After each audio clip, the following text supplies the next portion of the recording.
वालेकुम व्यूवर्स। आज मैं बनाने जा रही हूँ आलू के पराठे। बिस्मिल्लाहिर्रहमानिर्रहीम से स्टार्ट करते हैं।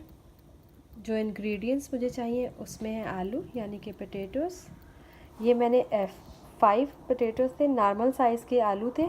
ये मैंने इनको बॉईल कर लिया। बॉईल करके मैंने इनको स्मैश कर लिया, देखिए बिल्कुल सॉफ्ट, और इनको ठंडा कर लिया। उसके बाद मुझे चाहिए स्प्रिंग ऑनियन, सब्ज़ प्याज। ये मेरे पास 4 से 5 अदद थे, इनको मैंने चॉप कर लिया। ग्रीन कोरिएंडर, सब्ज़ धनिया, ये मेरे पास 1 कप के करीब है। उसके बाद मुझे चाहिए अनारदाना, ड्राई पोमेग्रेनेट, ये मैंने 1 टेबलस्पून लिया। इसको मैंने वॉश कर लिया। इसके अंदर काफ़ी सारी रेत और मट्टी सी होती है, वो आप निकाल लीजिएगा।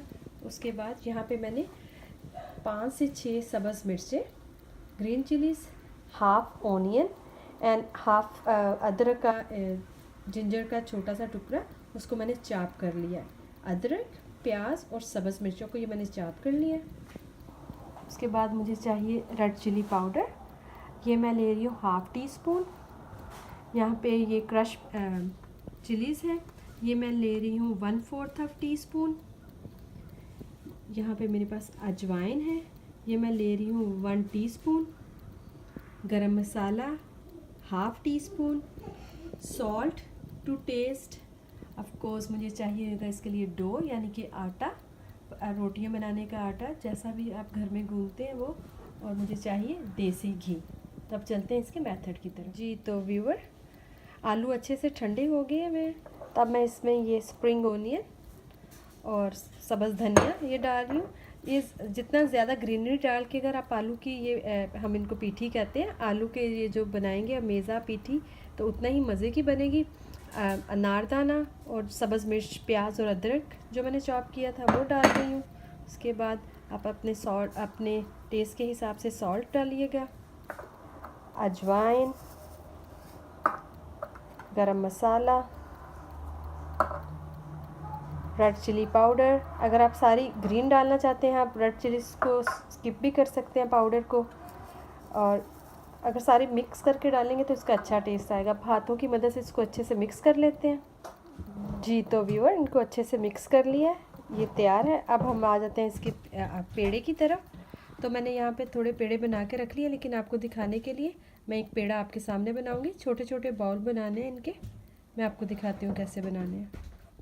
अब अपने हाथों को थोड़ा सा डस्ट कर लीजिए ऐसे ऐसे, फिर पेड़ा आटे को लीजिए। बहुत बड़े बाउल नहीं बनाते, ऐसे छोटा सा आटा। अगर आपके हाथों को चिपकता है, आप थोड़ा सा दोबारा से डस्ट में डाल के उसको थोड़ा सा कर लें कि आपके हाथों को ना चिपके। फिर बिल्कुल कोई बटर, मैं बटर यूज़ करती हूँ, ये क्रिस्को बटर है। बिल्कुल थोड़ा सा पेड़े पे आप ऐसे लगाएंगे, फिर इसको ऐसे अपनी उंगलियों की मदद से आप इसको बंद करेंगे अच्छे से, और इसको बाउल की शेप में रोल कर लेंगे। ऐसे इसको रोल कर लिया, ये एक पेड़ा बन गया। बहुत बड़े पेड़े नहीं बनाते, एक पराठे के लिए मुझे 2 पेड़े चाहिए होते हैं, तो इस टाइम मैं 3 पराठे बना रही हूँ, तो इसलिए मैं 6 पेड़े ले रही हूँ। अब इसको रोटी की शेप में बेल लेते हैं। तो व्यूअर, अब मैं एक पेड़ा लूँगी। मैंने तवे को चूल्हे पे रख दिया प्री हीट होने के लिए। इसको मैं खुशके में, ड्राई आटे में इसको डिप करूँगी। एक्चुअली ये भी मैं आपको बताती चलूँ, मैं ड्राई आटा यूज़ नहीं करती, मैं मैदा यूज़ करती हूँ। जो मैंने आटा गूंदा हुआ जो डो है, वो मेरे पास है आटे का, गेहूं का आटे का। लेकिन जो मैं इसके ऊपर डस्ट यूज़ करती हूँ वो मैं मैदा ऑल पर्पस फ्लावर यूज़ करती हूँ। तो आप इसको अच्छे से रोटी की शेप दे दीजिए। जी तो व्यूअर, ये मैंने आलमोस्ट एक थोड़ी सी छोटी और एक थोड़ा सा बड़ा 2 रोटियां बना ली हैं, छोटी छोटी सी। अब हम ऐसा करेंगे, जो छोटा है उसको लेंगे, सरफेस पे थोड़ा सा डस्ट करेंगे फ्लावर को, फिर हम इसके ऊपर रखेंगे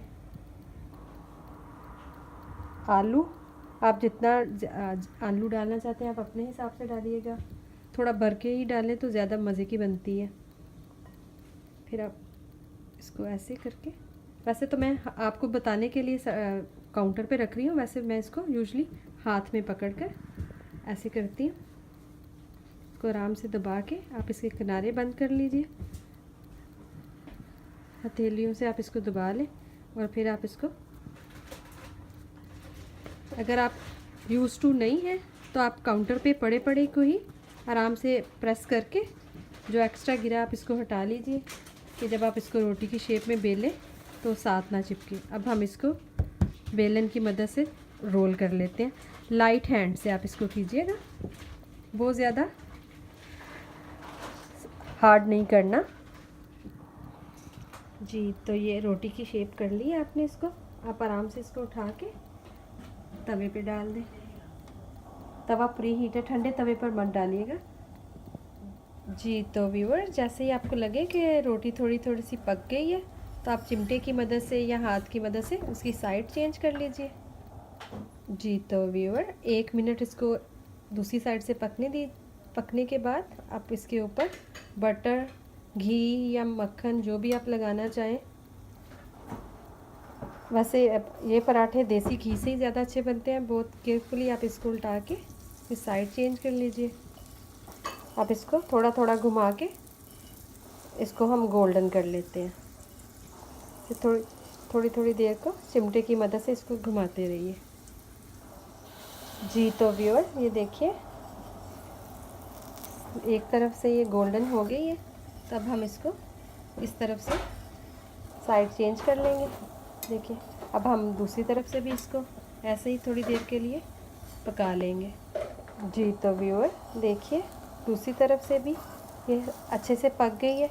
अब हम इसको प्लेट में निकाल लेते हैं जी। तो व्यूअर, पराठा रेडी है, आलू का पराठा।